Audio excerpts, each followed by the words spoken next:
നമസ്കാരം. ബിഗ് സ്റ്റോറിയിലേക്ക് സ്വാഗതം. Deputy speaker സ്ഥാനത്തേക്ക് അവകാശവാദം ഉന്നയിക്കാൻ കോൺഗ്രസ് ഐ ഗ്രൂപ്പിൽ ധാരണ.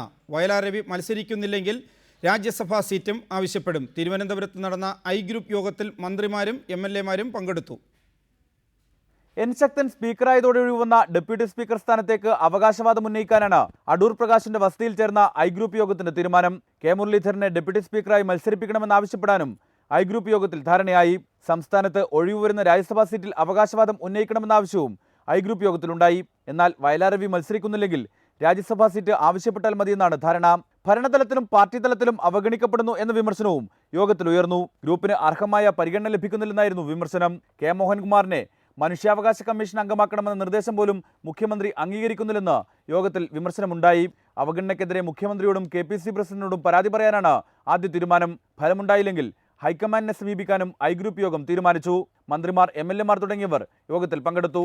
റിപ്പോർട്ടർ, തിരുവനന്തപുരം. തൊടുപുഴയിൽ യൂത്ത് ഫ്രണ്ട് പ്രവർത്തകർ PC ജോർജിന്റെ കോലം കത്തിച്ചു. ബാർക്കോഴ വിഷയത്തിൽ PC ജോർജിന്റെ പ്രസ്താവനകൾ പാർട്ടിയെ പ്രതിരോധത്തിൽ ആക്കുന്നുവെന്നാരോപിച്ചാണ് ഒരു വിഭാഗം യൂത്ത് ഫ്രണ്ട് പ്രവർത്തകർ ജോർജിന്റെ കോലം കത്തിച്ചത്. അതേസമയം ഇനി ജോർജിന്റെ കോലം കത്തിച്ചാൽ സംസ്ഥാനത്തെങ്ങും KM മാണിയുടെ കോലം കത്തിക്കുമെന്ന് യൂത്ത് ഫ്രണ്ടിലെ PC ജോർജ് വിഭാഗം വ്യക്തമാക്കി. ജോസ് കെ മാണിക്കെതിരെയും ജോർജ് വിഭാഗം കടുത്ത ആരോപണങ്ങളാണ് ഉയർത്തിയത്. ഈ വിഷയങ്ങളാണ് ഇന്ന് ബിഗ് സ്റ്റോറി ചർച്ച ചെയ്യുന്നത്. Kerala Congress general secretary Shri Antony Raju, advocate Jayashankar, Shri Jacob George, Shri Boban T Thekkel, youth front സംസ്ഥാന സെക്രട്ടറി എന്നിവരാണ് ഇപ്പോൾ ഈ ചർച്ചയിൽ പങ്കെടുക്കുന്നത്. ശ്രീ ആന്റണി രാജു, നിയമസഭ അവസാനിച്ചു, സമ്മേളനം അവസാനിച്ചു. പ്രതിപക്ഷത്തിൻ്റെ സമരം ഇനി പുറത്തു നടക്കാൻ പോകുന്നതേയുള്ളൂ. പക്ഷേ UDF-നുള്ളിൽ, പ്രത്യേകിച്ച് കോൺഗ്രസിനുള്ളിലും കേരള കോൺഗ്രസിനുള്ളിലും ഭിന്നാഭിപ്രായങ്ങൾ രൂപപ്പെടുകയാണോ? അതും തെരുവിലേക്ക് എത്തുകയാണോ? പ്രതിപക്ഷത്തിൻ്റെ സമരം ഇന്നും ഇന്നലെയുമല്ല. ഈ വിഷയത്തെ തുടർന്ന് നവംബർ മുതലേ പ്രതിപക്ഷം സമരത്തിലാണ്. അവർ പുതിയ സമരപരിപാടികൾ ഒന്നും തന്നെ പ്രഖ്യാപിച്ചിട്ടില്ല. മാണിസാറിനെ വഴി തടയുമെന്ന് അവരേതാണ്ട് 2-3 മാസങ്ങൾക്ക് മുമ്പ് പ്രഖ്യാപിച്ചതാണ്. പല സ്ഥലങ്ങളിലും വെച്ച് തടയുന്നു. പക്ഷേ അതൊന്നും തന്നെ മാണിസാറിൻ്റെ മന്ത്രി എന്നുള്ള നിലയ്ക്കുള്ള പ്രവർത്തനങ്ങൾക്ക് ഒരു തടസ്സവും ഇതിൽ ഉണ്ടാക്കിയിട്ടില്ല. കേരള കോൺഗ്രസ് പാർട്ടിക്കകത്തോ UDF-നകത്തോ ഇപ്പോൾ യാതൊരു പ്രശ്നങ്ങളും നിലവിലില്ല. സ്വാഭാവികമായും ജനാധിപത്യ പാർട്ടികളിൽ ഉണ്ടാകുന്ന ചെറിയ ചെറിയ പ്രശ്നങ്ങൾ മാത്രമേ ഉള്ളൂ. അവയൊക്കെ പരിഹരിക്കാൻ കഴിയുന്നത് മാത്രമേ ഉള്ളൂ. കേരള കോൺഗ്രസ് പാർട്ടിക്കോ UDF-നോ പരിഹരിക്കാൻ കഴിയാത്ത യാതൊരു പ്രശ്നവുമില്ല. അതുകൊണ്ട് തന്നെ അതേക്കുറിച്ച് ഞങ്ങൾക്കോ യാതൊരു ആശങ്കയുമില്ല. ശ്രീ ബോബൻ ടി തെക്കേടത്ത്, ശ്രീ ആന്റണി രാജു കേരള കോൺഗ്രസ് എമ്മിൻ്റെ ജനറൽ സെക്രട്ടറിയാണ്.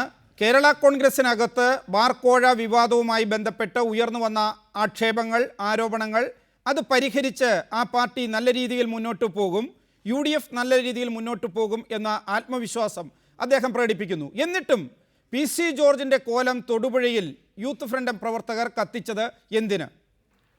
ഇടതുപക്ഷ മുന്നണി മാണിസാറിനെ വഴിയിൽ തടയുമെന്ന് പ്രഖ്യാപിച്ചിരിക്കുകയാണ്. സ്വാഭാവികമായി സംസ്ഥാനത്ത് കലാപമുണ്ടാകാനുള്ള സാധ്യതയും കൂടുതലാണ്. ഈ ഒരു അവസ്ഥയിൽ മാണിസാറിനെ സംരക്ഷിക്കാൻ ബാധ്യപ്പെട്ട കേരള കോൺഗ്രസ് പാർട്ടിയെ സംഘർഷഭരിതമാക്കാനുള്ള ഒരു ആസൂത്രിതമായ ഒരു നീക്കമാണ് ഇത് നടന്നുകൊണ്ടിരിക്കുന്നത്. ഇതിന്റെ ഗൂഢാലോചന ഭാഗമായിട്ടാണ് PC ജോർജിന്റെ കോലം കത്തിച്ചുകൊണ്ടിരിക്കുന്നത്. ബോബൻ, വ്യക്തമല്ല ആര് ഗൂഢാലോചന നടത്തുന്നു, എന്തിനു ഗൂഢാലോചന നടത്തുന്നു? മാണിസാറിനെ വീണ്ടും ദുർബലനാക്കി പാർട്ടി നേതൃത്വത്തിലേക്ക് കടന്നു വരാനുള്ള ചില ആൾക്കാരുടെ കുൽസിത നീക്കം ഇതിന് പിന്നിലുണ്ടോ? അങ്ങനെയാണെങ്കിൽ KM മാണിയുടെ കോലം കത്തിച്ചാൽ പോരെ? PC ജോർജിന്റെ കോലം എന്തിനു കത്തിക്കണം? ഇതിന് ഒരു വിഖ്യാതമാണ് കേരളത്തിലെ ജനകീയ പ്രശ്നങ്ങളിൽ ഇടപെടുന്ന PC ജോർജ് എന്ന് ചില ആൾക്കാർക്ക് ചിന്താഗതികളുണ്ട്. ഇങ്ങനെ മറച്ചു വച്ച് സംസാരിച്ചിട്ട് എന്താണ് കാര്യം? നിങ്ങൾ യൂത്ത് ഫ്രണ്ട് എമ്മിൻ്റെ സംസ്ഥാന സെക്രട്ടറിമാരിൽ ഒരാളാണ്. യൂത്ത് ഫ്രണ്ടിൻ്റെ അറിയപ്പെടുന്ന പ്രവർത്തകരാണ്, അതിൻ്റെ ജില്ലാ നേതാക്കളാണ് ഇന്ന് തൊടുപുഴയിൽ PC ജോർജിൻ്റെ കോലം കത്തിച്ചിരിക്കുന്നത്. ഇടതുപക്ഷമല്ല, നേരത്തെ യൂത്ത് കോൺഗ്രസ്സുകാർ അവിടെ PC ജോർജിനെ ആക്രമിച്ചിരുന്നു, കല്ലെറിഞ്ഞിരുന്നു. ഇത് യൂത്ത് ഫ്രണ്ട് പ്രവർത്തകർ PC ജോർജിൻ്റെ കോലം കത്തിക്കുന്നു. അത് KM മാണിയെ ദുർബലപ്പെടുത്താനാകുന്നത് എങ്ങനെയാണ്? ജോർജിനെ ദുർബലപ്പെടുത്താനല്ലേ? എന്തിന്? മാണിസാറിനെ രക്ഷിക്കാൻ ബാധ്യതപ്പെട്ട യൂത്ത് ഫ്രണ്ട് പ്രവർത്തകരാണ് PC ജോർജിന്റെ കോലം കത്തിക്കുന്നത്. പാർട്ടിയിൽ എന്തൊക്കെയോ പ്രശ്നങ്ങളുണ്ട് എന്ന് വരുത്തി തീർത്തുകൊണ്ട് PC ജോർജ് പാർട്ടിയിൽ അശക്തനാണെന്ന് കാണിച്ചു കൊടുക്കാൻ വേണ്ടിയാണ് ഇപ്രകാരം ചെയ്തുകൊണ്ടിരിക്കുന്നത്. ദയവായി തുടരുക. ശ്രീ അജയ് തറയിൽ, താങ്കൾ പറഞ്ഞ കാര്യങ്ങൾ ശരിയായിരിക്കുമ്പോൾ തന്നെ കഴിഞ്ഞ 2-3 ദിവസങ്ങളിലായി ഇപ്പോൾ അല്ല, Shri Antony Raju, Shri P C George മാണിയുടെ സ്വീകരണ യോഗത്തിൽ നിന്ന് വിട്ടുനിൽക്കുന്നു. പി സി ജോർജ് നടുക്കടലിൽ മുങ്ങാൻ പോകുന്ന കപ്പലാണ് കേരള കോൺഗ്രസ് എന്ന് പരസ്യമായി പറയുന്നു. കെ എം മാണി രാജിവെക്കേണ്ടിയിരുന്നു ആരോപണം ഉയർന്നപ്പോൾ തന്നെ എന്ന് പറയുന്നു. ഇതെല്ലാം പറഞ്ഞതിന് ശേഷം, ഇതെല്ലാം കഴിഞ്ഞ ശേഷമാണ് ഇപ്പോൾ പി സി ജോർജിൻ്റെ കോലം യൂത്ത് ഫ്രണ്ട് എം പ്രവർത്തകർ തന്നെ, താങ്കൾക്ക് പരിചയമുള്ളവരാണ്, ആ ദൃശ്യങ്ങളിൽ കാണാം, അവർ ഇന്ന് തൊടുപുഴയിൽ കത്തിക്കുന്നത്. ഇത് എല്ലാ കാര്യങ്ങളും ഭംഗിയാണ് കേരള കോൺഗ്രസ് എമ്മിനകത്ത് എന്ന താങ്കളുടെ വാദം ശരിവെക്കുന്നതാകുന്നത് എങ്ങനെ? തൊടുപുഴയിൽ ശ്രീ പി സി ജോർജിന്റെ കോലം കത്തിച്ചതിന് അവിടുത്തെ പാർട്ടി നിയോജക കമ്മിറ്റിക്കോ അല്ലെങ്കിൽ യൂത്ത് ഫ്രണ്ടിന്റെ നിയോജക മണ്ഡലം കമ്മിറ്റിക്കോ യാതൊരു ഉത്തരവാദിത്വമില്ല എന്ന് അവർ തന്നെ പ്രസ്താവന ഇറക്കിയതായിട്ടാണ് ഞാൻ മനസ്സിലാക്കുന്നത്. ശ്രീ പി സി ജോർജ് ഇന്നലെ പാലാ യോഗത്തിൽ സംബന്ധിക്കാതിരുന്നതിനെ കുറിച്ച് അദ്ദേഹം തന്നെ പറഞ്ഞിട്ടുണ്ട്. അവിടെ ഏതെങ്കിലും സാമൂഹ്യ വിരുദ്ധർ അല്ലെങ്കിൽ അദ്ദേഹത്തോട് എതിർപ്പുള്ള ഏതെങ്കിലും വ്യക്തികൾ അദ്ദേഹം സ്റ്റേജിലേക്ക് വരുമ്പോൾ എന്തെങ്കിലും അപശബ്ദം ഉണ്ടാക്കിയാൽ അതിനെതിരെ അദ്ദേഹം പ്രതികരിച്ചു പോകും, അങ്ങനെ യോഗം അലങ്കോലപ്പെടും. അതിന് സാധ്യമല്ലാത്തത് കൊണ്ടാണ്, അത് ഒഴിവാക്കാനാണ് അദ്ദേഹം പങ്കെടുക്കാത്തതെന്നാണ് അദ്ദേഹം എന്നോട് പറഞ്ഞിട്ടുള്ളത്. അതുകൊണ്ട് തന്നെ ശ്രീ പി സി ജോർജ് പാലായിലെ യോഗത്തിൽ സംബന്ധിച്ചില്ല എന്നുള്ളൊരു വാർത്തയാക്കേണ്ട കാര്യമില്ല. കാരണം പൂഞ്ഞാറ് യോഗത്തിൽ പി സി ജോർജ് പങ്കെടുത്തില്ലെങ്കിൽ അതൊരു വാർത്തയാണ്. പക്ഷേ പാലായിലെ യോഗത്തിൽ ശ്രീ പി സി ജോർജ് പങ്കെടുത്തില്ല എന്നുള്ളൊരു വാർത്ത പോലും ആക്കേണ്ട കാര്യമില്ല. ദയവായി തുടരുക. അഡ്വക്കേറ്റ് ജയശങ്കർ, പി സി ജോർജിൻ്റെ കോലം കേരള കോൺഗ്രസിൻ്റെ യുവജന വിഭാഗം തൊടുപുഴയിൽ കത്തിക്കുമ്പോൾ, അതല്ലെങ്കിൽ ഇന്ന് ഐ വിഭാഗം പ്രത്യേകം യോഗം ചേർന്ന് വയലാർ രവി മത്സരിക്കുന്നില്ലെങ്കിൽ ആ രാജ്യസഭാ സീറ്റ് ആവശ്യപ്പെടുമ്പോൾ, കഴിഞ്ഞ ദിവസം RSP തന്നെ വാർത്താസമ്മേളനത്തിൽ പ്രഖ്യാപിച്ചതാണ് ഡെപ്യൂട്ടി സ്പീക്കർ സ്ഥാനം അവർക്കാണ് എന്ന കാര്യം. അതിനെല്ലാം മാറ്റിമറിച്ചുകൊണ്ട് ഡെപ്യൂട്ടി സ്പീക്കർ സ്ഥാനവും വേണം, രാജ്യസഭാ സീറ്റും വേണം, കോൺഗ്രസിൽ ഒരു കൂടിയാലോചനയും നടക്കുന്നില്ല എന്ന് ഐ വിഭാഗം യോഗം ചേരുകയും അത് മുഖ്യമന്ത്രിയെ അറിയിക്കുകയും പിന്നീട് ഹൈക്കമാൻഡിൻ്റെ അടുത്തേക്ക് കൊണ്ടുപോവുകയും ചെയ്യുമ്പോൾ UDF ഒരു പൊട്ടിത്തെറി രൂപപ്പെടുകയാണോ? UDF പൊട്ടിത്തെറി ഒന്നും ഉണ്ടാവുമെന്ന് ഞാൻ വിചാരിക്കുന്നില്ല. കാരണം UDF രാഷ്ട്രീയം ഏത് കാലത്ത് ഇതുപോലെയൊക്കെ തന്നെയാണ്. ഇടയ്ക്കിടയ്ക്ക് പല അവകാശവാദങ്ങൾ ഉണ്ടാവും, ചില നേതാക്കന്മാർ തമ്മിൽ ചില്ലറ സൗന്ദര്യ പിണക്കങ്ങൾ ഉണ്ടാവും, ചില സ്പർദ്ധകൾ ഉണ്ടാകും. അതൊക്കെ സ്വാഭാവികമായിട്ടും UDF സംവിധാനത്തിൽ തന്നെ സോർട്ട് ഔട്ട് ചെയ്ത് പോവുകയാണ് പതിവ്. ഇത്തവണ അതൊക്കെ തന്നെ സംഭവിക്കുള്ളൂ. ശ്രീ പി സി ജോർജിനെ സംബന്ധിച്ചിടത്തോളം അദ്ദേഹം പറഞ്ഞ കാര്യത്തോട് എനിക്ക് യോജിപ്പാണുള്ളത്. അദ്ദേഹം പറഞ്ഞത് അങ്ങനെ കെ എം മാണിയെ കൊച്ചാക്കാൻ വേണ്ടി പറഞ്ഞാന്ന് ഞാൻ വിചാരിക്കുന്നില്ല. ഇങ്ങനെ ഒരു ആരോപണം ഉയർന്ന ഘട്ടത്തിൽ തന്നെ അദ്ദേഹം രാജിവെച്ചിരുന്നെങ്കിൽ, നേരത്തെ KP വിശ്വനാഥൻ രാജിവെച്ച പോലെ, അല്ലെങ്കിൽ AK രാമേന്ദ്രൻ മാസ്റ്റർ രാജിവെച്ച പോലെ, ഏറ്റവും ഒടുവിൽ ശ്രീ ഗണേഷ് കുമാർ രാജിവെച്ച പോലെ, അല്ലെങ്കിൽ ധാർമ്മികതയുടെ പേരിൽ ശ്രീ കുഞ്ഞാലിക്കുട്ടി രാജിവെച്ച പോലെ കെ എം മാണി രാജിവെച്ചിരുന്നെങ്കിൽ അത് UDFന്റെയും മന്ത്രിസഭയുടെയും പ്രതിച്ഛായയ്ക്ക് തിളക്കം കൂട്ടുന്ന സംഭവമാകുമായിരുന്നു.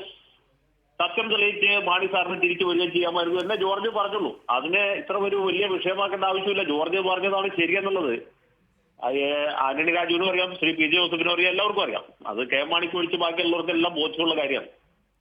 കേരള രാഷ്ട്രീയത്തെ കുറിച്ച് സാമാന്യ ധാരണകൾ ആരും ആ ഒരു നിലപാടെ സ്വീകരിക്കുള്ളൂ. പക്ഷെ പി സി ജോർജ് അത് പറഞ്ഞപ്പോൾ ജോർജ് തന്നെ പറഞ്ഞ പോലെ ചില മണിയടിക്കാർ, കെ എം മാണി അറിഞ്ഞിട്ടാണ് ഇത് ചെയ്തത് ഞാൻ വിചാരിക്കുന്നില്ല. കെ എം മാണിയുടെ മുമ്പിൽ നേരസ്ഥന്മാരാകാൻ വേണ്ടി ചില ആളുകൾ, മാണിയേക്കാൾ വലിയ മാണിഭക്തി കാണിക്കുന്ന ചില ആളുകൾ, അവരാണ് ജോർജിനെതിരായിട്ട് ഇങ്ങനെയുള്ള ഒളിഞ്ഞും തെളിഞ്ഞും പ്രസ്താവനകൾ നടത്തുന്നു, അദ്ദേഹത്തിന്റെ കോലം കത്തിച്ച് അദ്ദേഹത്തെ പ്രകോപിപ്പിക്കാൻ നോക്കുന്നു. ഇത്ര കാലം നമ്മുടെ ഡീൻ കുര്യാക്കോസിന്റെ ആളുകൾ മാത്രമേ ജോർജിന്റെ കോലം കത്തിച്ചിരുന്നുള്ളൂ. ഇപ്പോൾ അദ്ദേഹത്തിന് സ്വന്തം പാർട്ടിയിൽപ്പെട്ട ചില കുസൃതിക്കാരും ഇത് ചെയ്യുന്നു. അതിന് വലിയ പ്രാധാന്യം കൽപ്പിക്കേണ്ടതുണ്ടെന്ന് എനിക്ക് തോന്നുന്നില്ല. ദയവായി തുടരുക. ശ്രീ ഡീൻ കുര്യാക്കോസ്, ഇപ്പോൾ അഡ്വക്കേറ്റ് ജയശങ്കർ പറഞ്ഞതുപോലെ നേരത്തെ നിങ്ങളാണ് പി സി ജോർജിനെ തടയുക, ചീമുട്ട എറിയുക തുടങ്ങിയ കാര്യങ്ങൾ തൊടുപുഴയിൽ ചെയ്ത്. അത് UDFന്റെ പൊതു തീരുമാനങ്ങൾക്കപ്പുറം ജോർജ് വളരുന്നു, ജോർജ് അതനുസരിക്കുന്നില്ല, പുറത്ത് വിമർശിക്കുന്നു തുടങ്ങിയ പ്രത്യേക സാഹചര്യത്തിലായിരുന്നു. ഇതിപ്പോൾ വീണ്ടും സ്വന്തം പാർട്ടിക്കാർ, അതിൻ്റെ യുവജന വിഭാഗം ജോർജിൻ്റെ കോലം കത്തിക്കുന്നു. എന്തുകൊണ്ടാണ് ഇതൊക്കെ സംഭവിക്കുന്നത്? അല്ല, പി സി ജോർജുമായി ബന്ധപ്പെട്ട് ഈ മുന്നണി ഗവൺമെന്റ് ഉണ്ടായ അന്ന് മുതൽ ഇന്ന് വരെ ഒരുപാട് വിവാദങ്ങൾ ഉണ്ടായിട്ടുണ്ട്. പലതിലും അദ്ദേഹത്തിന്റെ പ്രകടമായിട്ടുള്ള ഇടപെടലുകൾ അത് ചോദ്യം ചെയ്യപ്പെടേണ്ടതായിരുന്നു. ആ ഘട്ടത്തിലൊക്കെയാണ് യൂത്ത് കോൺഗ്രസിന്റെ ഭാഗത്തു നിന്ന് അഭിപ്രായ പ്രകടനങ്ങൾ ഉണ്ടായതും ചില സ്ഥലങ്ങളിലൊക്കെ ആഹ്വാനത്തിനപ്പുറത്ത് ചില പ്രതികരണങ്ങൾ ഉണ്ടായിട്ടുള്ളത്. അതൊക്കെ ഇവിടെ സൂചിപ്പിച്ചു കഴിഞ്ഞു. പക്ഷെ ഇപ്പോൾ ഉണ്ടായിട്ടുള്ളത് കേരള കോൺഗ്രസിന്റെ ആഭ്യന്തര വിഷയമാണ് ഇപ്പോൾ ഉണ്ടായിട്ടുള്ളത് എന്ന് പറയുന്നതിൽ തീർത്തും തെറ്റില്ല എന്നാണ് എനിക്ക് തോന്നുന്നത്. ഇപ്പോൾ ഞങ്ങൾ മുമ്പ് ഇത്തരത്തിലുള്ള അഭിപ്രായ പ്രകടനം നടത്തിയപ്പോൾ കേരള കോൺഗ്രസ് ലീഡർഷിപ്പിന്റെ ഭാഗത്ത് നിന്ന് അതിനനുസരിച്ചുള്ള ഒരു പ്രതികരണം ഉണ്ടായിട്ടുണ്ടായിരുന്നില്ല. പക്ഷെ ഇപ്പോൾ അവർക്കും കുറെയൊക്കെ കാര്യങ്ങൾ മനസ്സിലായിട്ടുണ്ട് എന്നുള്ളതാണ് ഇത് കാണുമ്പോൾ തോന്നുക. ഇവിടെ ഏതായാലും കേരള കോൺഗ്രസ് നേതൃത്വം വളരെ ശക്തമായ ഒരു ഇടപെടൽ തന്നെ നടത്തേണ്ടതായിട്ടുണ്ട്. UDF സംവിധാനത്തിൽ, അതിപ്പോ ഞാൻ PC ജോർജ് എന്ന് മാത്രമല്ല ഉദ്ദേശിക്കുന്നത്, UDF സംവിധാനത്തിൽ അപസ്വരങ്ങൾ അനാവശ്യമായി ഉയർത്തുന്നവർക്കെതിരെ അതത് പാർട്ടികൾ വളരെ കൃത്യമായ നിലപാട് സ്വീകരിക്കണം. അതല്ല എങ്കിൽ ഈ പ്രശ്നം ഒരിക്കലും അവസാനിക്കാൻ പോകുന്നില്ല. ഇപ്പോൾ കേരള കോൺഗ്രസിൽ ഇതൊരു വലിയ രാഷ്ട്രീയ പ്രതിസന്ധി തന്നെ രൂപപ്പെട്ട് ഇപ്പോൾ വന്നിട്ടുണ്ട്. തീർച്ചയായും അക്കാര്യത്തിൽ പാർട്ടി നേതൃത്വം നിലപാട് സ്വീകരിക്കും എന്ന് പ്രതീക്ഷിക്കുന്നു. ദയവായി തുടരുക. ശ്രീ ജേക്കബ് ജോർജ്, കോൺഗ്രസിലും കേരള കോൺഗ്രസിലും രൂപപ്പെടുന്ന ഈ പുതിയ രാഷ്ട്രീയം അത് ഇത്രയും നാൾ അടക്കി വച്ചിരുന്നു എങ്കിൽ ഇന്നിപ്പോൾ വിഭാഗം പ്രത്യേക യോഗം ചേർന്ന് അവരുടെ നിലപാട് ആവർത്തിക്കുന്നു. അവർക്ക് സർക്കാരിൽ കോൺഗ്രസിൻ്റെ അഭിപ്രായ രൂപീകരണത്തിൽ എല്ലാം പ്രത്യേകമായ അല്ലെങ്കിൽ അവരെ കൂടി പങ്കാളികളാക്കണം എന്ന് പറഞ്ഞു. ഗ്രൂപ്പ് യോഗങ്ങൾ പാടില്ല എന്ന VM സുധീരൻ്റെ വാക്കുകളെ പുച്ഛിച്ചു തള്ളിക്കൊണ്ട്, അതിനെ അംഗീകരിക്കാതെ KPCC പ്രസിഡന്റ് പറയുന്ന രീതിയിലൊന്നുമല്ല ഞങ്ങൾ പ്രവർത്തിക്കുന്നതെന്ന് വ്യക്തമാക്കിക്കൊണ്ട് ഒരു മന്ത്രിയുടെ വസതിയിൽ തന്നെ യോഗം ചേർന്നാണ് അവർ ഈ ആവശ്യങ്ങൾ ഉന്നയിച്ചിരിക്കുന്നത്. അതുപോലെ തന്നെയാണ് ഈ കേരള കോൺഗ്രസിനകത്ത് എമ്മിനകത്ത് രൂപപ്പെട്ടിരുന്ന ഒരു പക്ഷേ പുറത്ത് ചർച്ചയായി PC ജോർജ് ഉയർത്തിക്കൊണ്ടുവന്ന പ്രശ്നങ്ങൾ ജോർജും മാണി ഗ്രൂപ്പും തമ്മിലുള്ള നേരിട്ടുള്ള ഒരു ഫൈറ്റിലേക്ക്, അതുകൊണ്ടാണ് ഇപ്പോൾ കോലം കത്തിക്കുന്നത്, ആ രീതിയിലേക്ക് മാറുന്നു. ഇത് രണ്ടും ആ പാർട്ടികൾക്കകത്ത് അല്ലെങ്കിൽ ആ മുന്നണിയിൽ വളരെ പെട്ടെന്ന് പരിഹരിക്കപ്പെടുന്ന ഒന്നാണോ? അല്ല, കേരള കോൺഗ്രസ് തീർച്ചയായിട്ടും കടുത്ത ഒരു പ്രതിസന്ധിയിൽ തന്നെയാണ്. മാണിയുടെ പേരിൽ ഉണ്ടായിരിക്കുന്ന വിവാദം ഒരു വലിയ അതിൻ്റെ അകത്തൊരു വലിയ സമ്മർദ്ദമായിട്ട് രൂപം കൊണ്ടിട്ടുണ്ട്. പുറത്തേക്ക് അതിന്റെ സമ്മർദ്ദം പൊട്ടി പുറത്തേക്ക് വരുന്നില്ല എന്ന് മാത്രമേ ഉള്ളൂ. പക്ഷേ അതിൽ പലതും സംഭവിക്കാം. അതേപോലെ തന്നെ കോൺഗ്രസിനകത്തും. പക്ഷേ നമ്മളൊരു കാര്യം ശ്രദ്ധിക്കേണ്ടത്, കഴിഞ്ഞ ദിവസം പാലായിൽ മുഖ്യമന്ത്രി ഉമ്മൻചാണ്ടി നടത്തിയ ശക്തമായ പ്രസംഗം, അദ്ദേഹത്തിന്റെ നിലപാട് തീർച്ചയായിട്ടും KM മാണിക്ക് പൂർണ്ണമായ പിന്തുണയും സംരക്ഷണവും ഉറപ്പു നൽകുന്നതായിരുന്നു. അത് 13-ാം തീയതി നിയമസഭയിലും കണ്ടതാണ്. KM മാണിക്ക് പൂർണ്ണമായ ഒരു പിന്തുണ കൊടുക്കുന്ന ഒരു UDF-നെ, പ്രത്യേകിച്ച് കോൺഗ്രസ് നേതൃത്വത്തെ. പക്ഷെ അതിന്റെ അകത്ത് ഇനി എന്ത് സംഭവിക്കാം എന്നുള്ളത് വലിയ വിഷയമാണ്. തീർച്ചയായിട്ടും മുഖ്യമന്ത്രി ഉമ്മൻചാണ്ടി അങ്ങനെ വെറുതെ കയറി ഒരു പിന്തുണ കൊടുക്കുമെന്നും KM മാണിക്ക് ഒരു കുറ്റവും ചെയ്തിട്ടില്ല, തെളിവുകളൊന്നുമില്ല എന്ന് പറയുകയും ചെയ്യുന്ന ഒരു മുഖ്യമന്ത്രി ഉമ്മൻചാണ്ടി അങ്ങനെ പറയുമെന്ന് എനിക്ക് തോന്നുന്നില്ല. സ്വാഭാവികമായിട്ടും അദ്ദേഹത്തിന്റെ കയ്യിൽ അതിന് ഉപോത്ബലകമായ വിവരങ്ങൾ കാണും. പക്ഷേ ആഭ്യന്തരമന്ത്രി രമേശ് ചെന്നിത്തലയാണ്. ഇപ്പോൾ പ്രകാശ് പറയുന്നു അവിടെ വിഭാഗം പ്രത്യേക ഗുരുപയോഗം ചേർന്നു എന്ന്. അപ്പോൾ വിഭാഗത്തിന്റെ നീക്കം എന്താണ്, അവരുടെ ലക്ഷ്യം എന്താണ്, അവരുടെ ലക്ഷ്യം ആരാണ്? തീർച്ചയായിട്ടും കേരള രാഷ്ട്രീയത്തിൽ, പ്രത്യേകിച്ച് കോൺഗ്രസ് രാഷ്ട്രീയത്തിൽ വലിയ പ്രാധാന്യം ഉള്ള ചോദ്യമാണ് ഇത്. എന്താണ് ഗ്രൂപ്പ് ലക്ഷ്യം വയ്ക്കുന്നത് എന്നുള്ളത്. ശ്രീ ജേക്കബ് ജോർജ്, ഇപ്പോൾ രാജ്യസഭയിലേക്ക് വയലാർ രവി മത്സരിച്ചില്ലെങ്കിൽ ആ സീറ്റ് ഗ്രൂപ്പിന് വേണം. PP തങ്കച്ചനെ മത്സരിപ്പിക്കാൻ അവർ ആലോചിക്കുന്നു എന്നാണ് പറയുന്നത്. അതുപോലെ സ്പീക്കർ സ്ഥാനം തന്നെ K മുരളീധരൻ അവകാശപ്പെട്ടതായിരുന്നു. വളരെ പെട്ടെന്ന് മുഖ്യമന്ത്രി സ്പീക്കറായി ഡെപ്യൂട്ടി സ്പീക്കറെ തീരുമാനിച്ചു. അപ്പോൾ ഡെപ്യൂട്ടി സ്പീക്കർ സ്ഥാനം ഗ്രൂപ്പിന് വേണം. അപ്പോൾ കൃത്യമാണ് ഗ്രൂപ്പിൻ്റെ നിലപാട്. ഒരു ഭാഗത്ത് അതായത് അവർ ഓരോരോ പങ്ക് കൃത്യമായി ചോദിച്ചു വാങ്ങാൻ തീരുമാനിച്ചിരിക്കുന്നു, അത് ഉയർത്തുന്നു. മറുഭാഗത്ത് ഈ ആലോചന ഇല്ലായ്മ അത് അവസാനിപ്പിക്കണം എന്ന് പറയുന്നു. എല്ലാ കാര്യങ്ങളും കൂടിയാലോചിച്ച് തീരുമാനിക്കണം. അപ്പോൾ കൂടിയാലോചന ഇല്ലാത്ത ഒരുപാട് കാര്യങ്ങൾ അവർ ചൂണ്ടിക്കാണിക്കുന്നു. മറ്റൊന്ന്, ഇനി ഇതിൽ ഗ്രൂപ്പ് പ്രവർത്തനം പാടില്ല എന്ന VM സുധീരൻ തുടർച്ചയായി പറയുന്നു. ഒരു സമയത്ത് ഗ്രൂപ്പ് പ്രവർത്തനത്തിന് നേതൃത്വം കൊടുത്തയാളായിരുന്നു VM സുധീരൻ.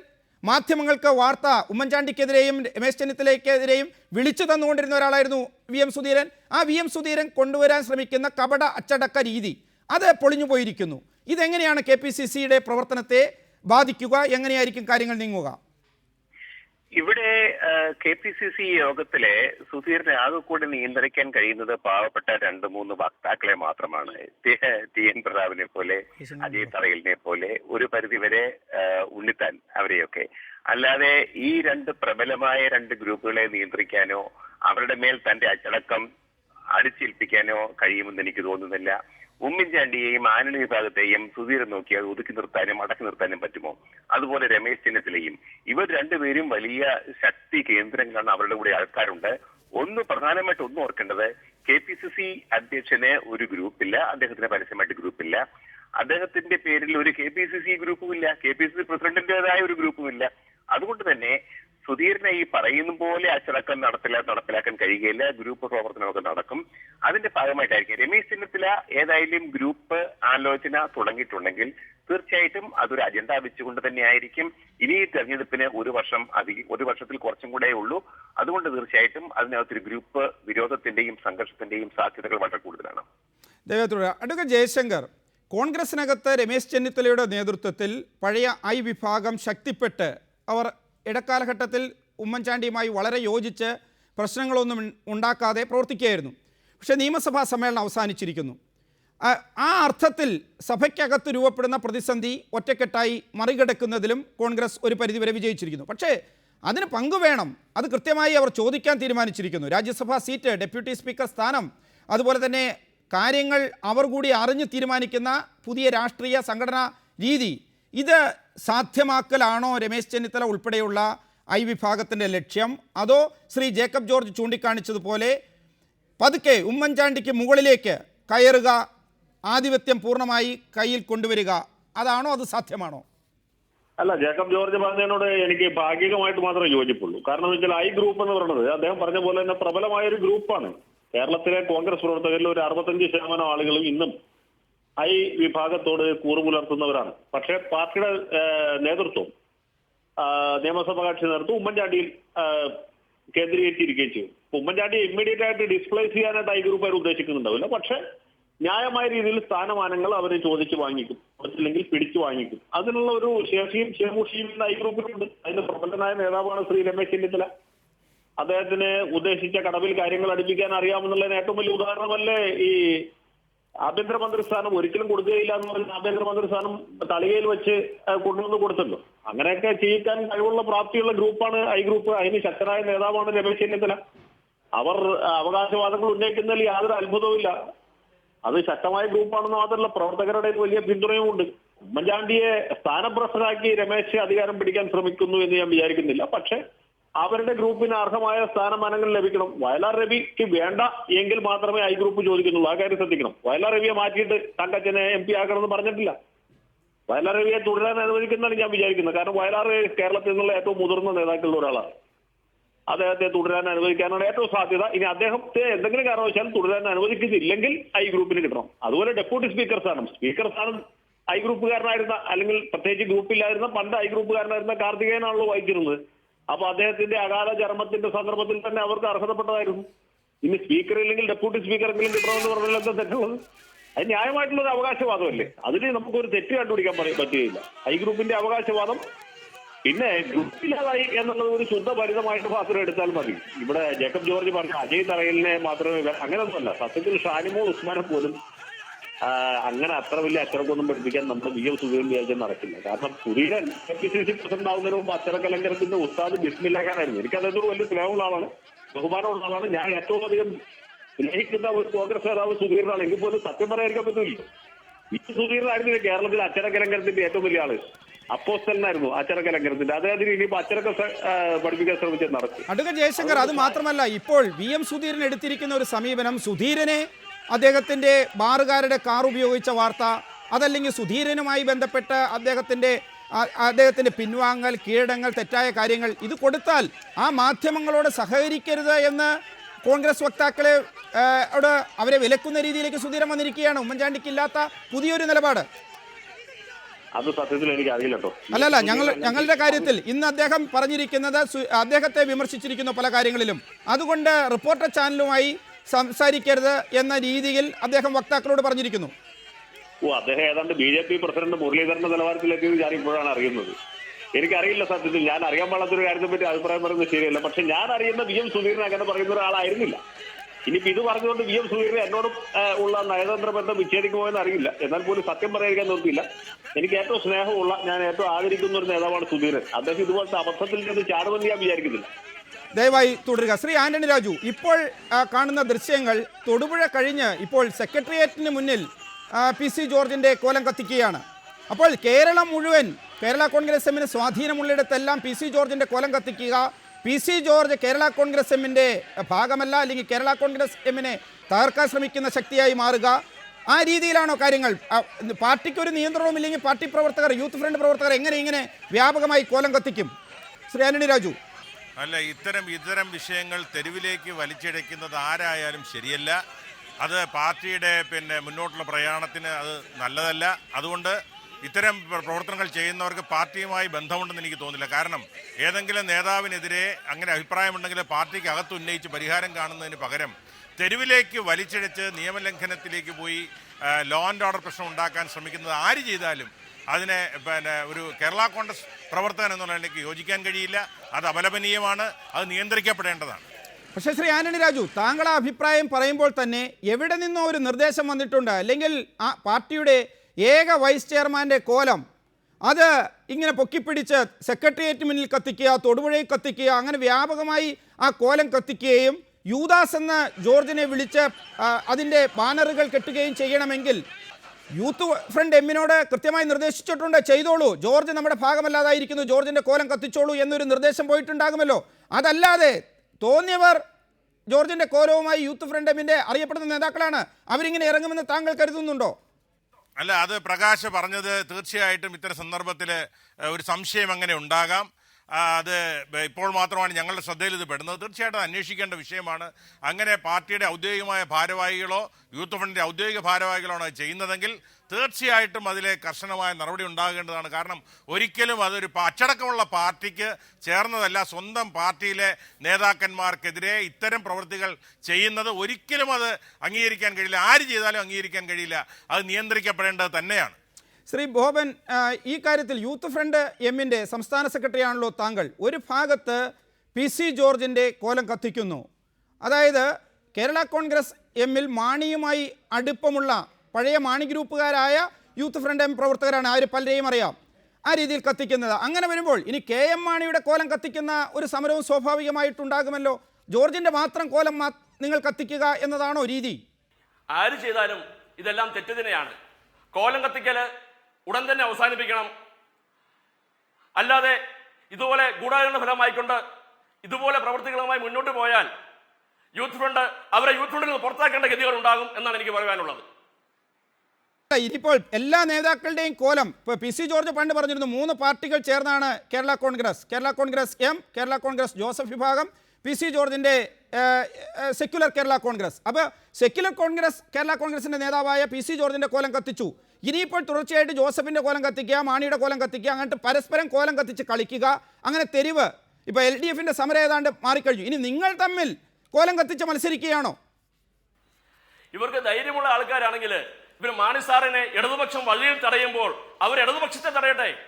അല്ലാതെ അതില്ലാതെ PC ജോർജിന്റെ കോലം കത്തിച്ചിട്ട് എന്ത് പ്രയോജനമാണുള്ളത്? കുറെ ഭീരുക്കൾ ഇങ്ങനെ കോലം കത്തിക്കുന്നു. അവർ യൂത്ത് ഫ്രണ്ടുമായി യാതൊരു ബന്ധവുമില്ല. അവരെ പുറത്താക്കും, പാർട്ടിയിൽ നിന്ന് പുറത്താക്കുമെന്നാണ് ഞാൻ പറയുന്നത്. താങ്കൾ പറയുന്നു KM മാണി പക്ഷേ ജോർജിനെ ആയിരിക്കും പുറത്താക്കുക. ഒരു ഇടവേളയ്ക്ക് ശേഷം തിരിച്ചെത്താം.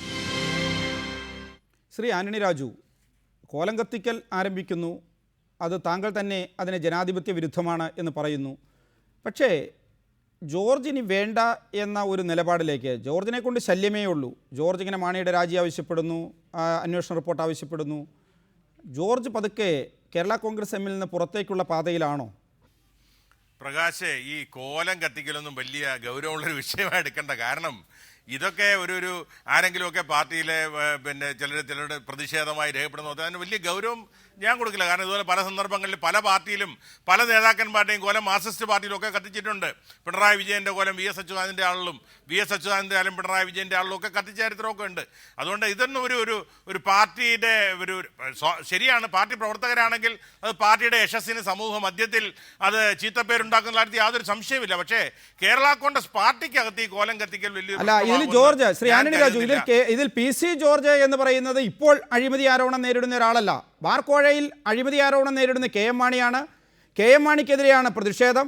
പക്ഷേ അതിൽ പാർട്ടിക്ക് കുറച്ചുകൂടി നല്ലത് ഇന്ന രീതിയിൽ പ്രവർത്തിക്കുകയാണ് എന്ന് അകത്തും പുറത്തും അഭിപ്രായം പറഞ്ഞതിൻ്റെ അടിസ്ഥാനത്തിൽ ജോർജിൻ്റെ കോലം കത്തിച്ച ഭിന്നാഭിപ്രായം ഇല്ലാതാക്കാം എന്ന് പറഞ്ഞാൽ അതാണോ ഇപ്പോൾ മാണി ശ്രമിക്കുന്നത്, അല്ലെങ്കിൽ കേരള കോൺഗ്രസ് എം ശ്രമിച്ചുകൊണ്ടിരിക്കുന്നത്? നിങ്ങൾ പഴയ ജോസഫ് ഗ്രൂപ്പുകാർക്ക് അഭിപ്രായം ഉണ്ടായിക്കൊള്ളണമെന്നില്ല, പക്ഷേ കേരള കോൺഗ്രസ് എമ്മിലെ മാണി വിഭാഗം നടത്തുന്നത് അതാണോ? ഇപ്പോൾ തൊടുപുഴയിൽ കത്തിച്ചവർ എനിക്കറിയാം പഴയ കേരള കോൺഗ്രസ് എമ്മുകാരാണ്. അല്ല, ഞങ്ങളെ സമയത്ത് ഇതൊന്നും ഒരു ഇതിന് പ്രതിവിധിയല്ല. ഞാൻ പറയാം, ശ്രീ PC ജോർജിനെ സമയത്തോളം ഇത് വൈസ് ചെയർമാൻ എന്നുള്ള നിലയ്ക്ക് അദ്ദേഹത്തിന് അഭിപ്രായങ്ങളുണ്ടെങ്കിൽ അത് പരസ്യമായിട്ടല്ല പറയേണ്ടത്, പാർട്ടിക്കകത്ത് പറയണം. ഇപ്പോൾ ഇന്നലെ അദ്ദേഹം പറഞ്ഞു KM മാണി നേരത്തെ രാജിവെക്കേണ്ടതായിരുന്നു. പക്ഷെ തൊട്ട് മുമ്പേ ഉള്ള ദിവസം വരെ അദ്ദേഹം പരസ്യമായി പറഞ്ഞിരുന്നത് KM മാണി രാജിവെക്കേണ്ട കാര്യമില്ല, KM മാണി ഒരു തെറ്റും ചെയ്തിട്ടില്ല. അപ്പോൾ ഇങ്ങനെ പരസ്യമായി കഴിഞ്ഞ ആഴ്ച വരെ പറയുകയും പെട്ടെന്നൊരു സുപ്രഭാതത്തിൽ പിറ്റേ ദിവസം വന്നിട്ട് അന്ന് രാജിവെക്കേണ്ടതായിരുന്നു എന്ന് പറയുമ്പോൾ അദ്ദേഹത്തിന് പറയാൻ നിരവധി വ്യക്തമാണ്. സമയക്കുറവ് മൂലം അവസാനിപ്പിക്കുകയാണ്. ആന്റണി രാജുവിന്റെ പറഞ്ഞതിന്റെ രത്നച്ചുരുക്കം, അതായത് ജോർജ് പുറത്ത് രാജിവെക്കണം എന്ന് പറഞ്ഞു. കഴിഞ്ഞ ദിവസം വരെ ജോർജ് പറഞ്ഞിരുന്നില്ല.